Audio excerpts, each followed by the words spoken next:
What's going on, guys? Just wanted to hop on here real quick.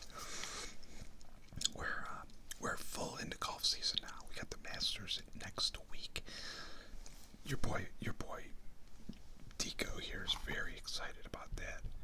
I have actually like a friendly wager going on with a couple buddies about the Masters, and I hope to get a little snip in with a buddy of mine, like I did last year on my other channel. Probably not 50 minutes long like that one was, but I hope to get a little snippet of audio or phone call with him, chat about that. But I wanted to hop on here real quick because I have made a couple minor updates to my golf bag. I saw a couple posts of people posting about their golf bags now, so I did one recently. I think it was last year sometime, about getting into summer when I was getting in full golf mode. So today I'm just going to show a few little updates to my golf bag. My irons are exactly the same. Pull one out here real quick.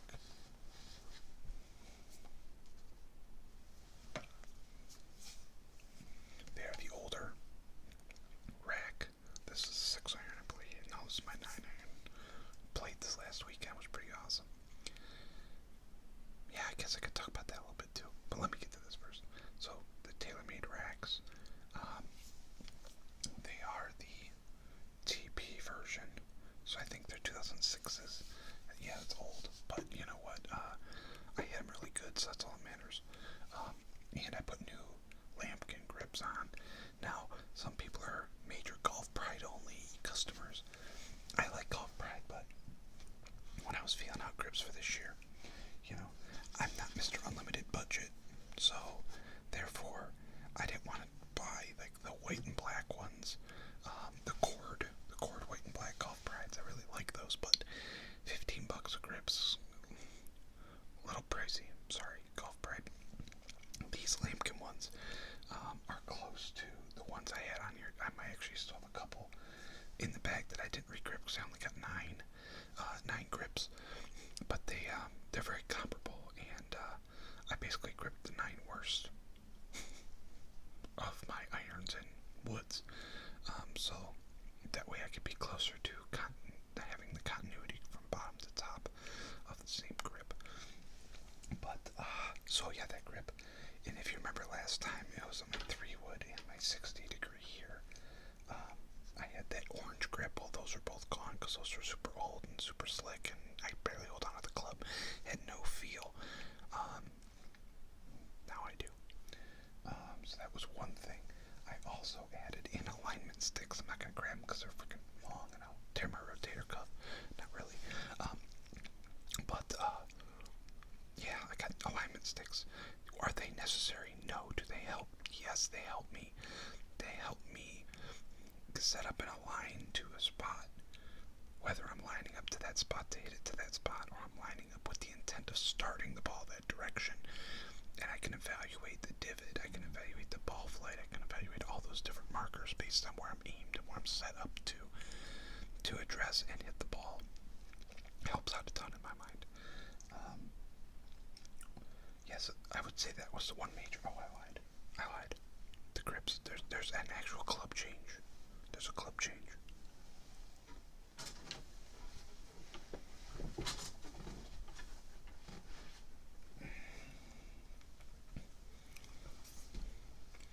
So now I have this Odyssey white hot putter center shaft. Fun fact. This used to be a long putter that I cut down to a belly putter for my dad, who had hip surgery, and bending over all the way isn't like his thing, so I chopped it from a long putter to a belly putter for him, and then chopped it to a baby putter for me. It's slightly shorter. I think it's just under 34 inches. I'm 5'9", so that seems like very short, 5'9" inches. For those 69 inches, however that would convert to centimeters for you metric folk. I don't want to leave you out. But the center shaft helped me a lot this weekend because putting isn't my thing, but now I can actually tell where I'm hitting the ball It's easier for me to align. Honestly, the best would be a 2-ball, just for alignment's sake for me, but I'm not a huge mallet fan. Like, that's worn out for me. I do have a Win, what is this? The Win 2020 VSN or NSA, I don't freaking know. Anyways, it's a Win grip. It's a little thicker, but not like super stroke fat.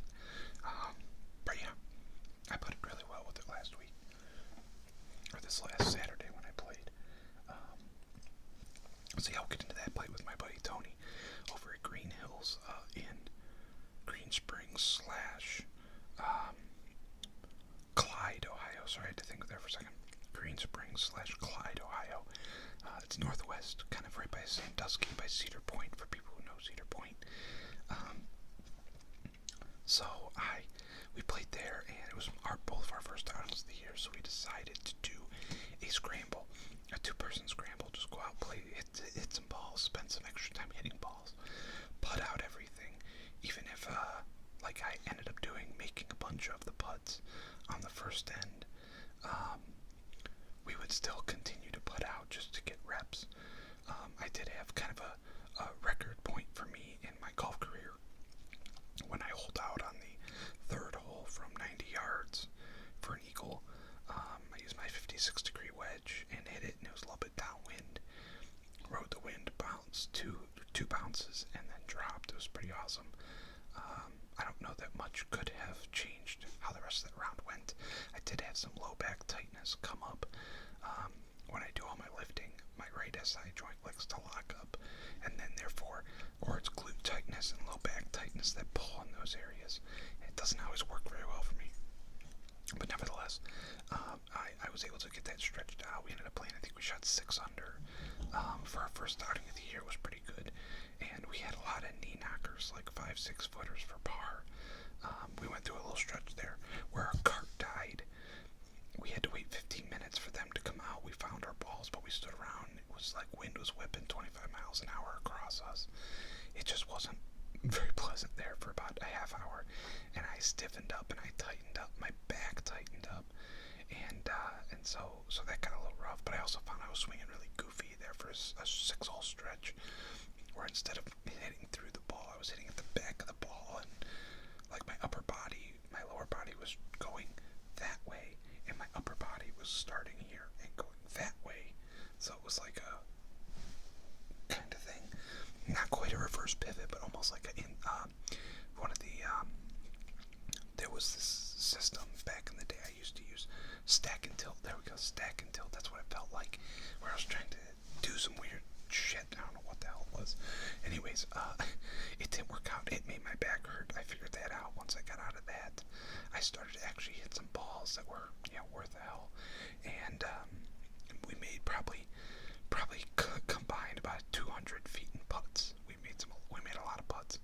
That sounds like, how do you make 200 feet of putts and only shoot 6 under?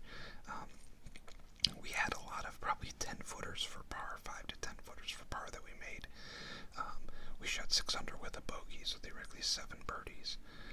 The wall we made a bogey on, it was like middle of my back tightening up, and there was a par 3 downhill, and the green was severely sloped from back to front, right to left as you're looking at it, and we had the ball way up high, like it got flared way out there, and so we had like a 40-footer downhill, and there was no stopping it. So it was literally, what can we do to manage a comeback putt or a putt in reasonable to make par? We had probably 7 feet, and we both lipped. So it was what it was, sadly. But nevertheless, first round of golf in the books, felt good. We got the Valspar Championship on. I actually have it on the TV behind me here, or in front of me behind the camera. So I got the Valspar on. Looks like Jordan Spieth, hometown boy in Texas, in Austin, Texas, is actually playing really well. Last I saw, he was 6 under, but I just got off a call for work, and well, I haven't checked it out since. So I just want to hop in here and let you know some updates on my bag. But I'm also starting to start trying to get in the once a week groove, or once every couple weeks now, and then once May, June, and get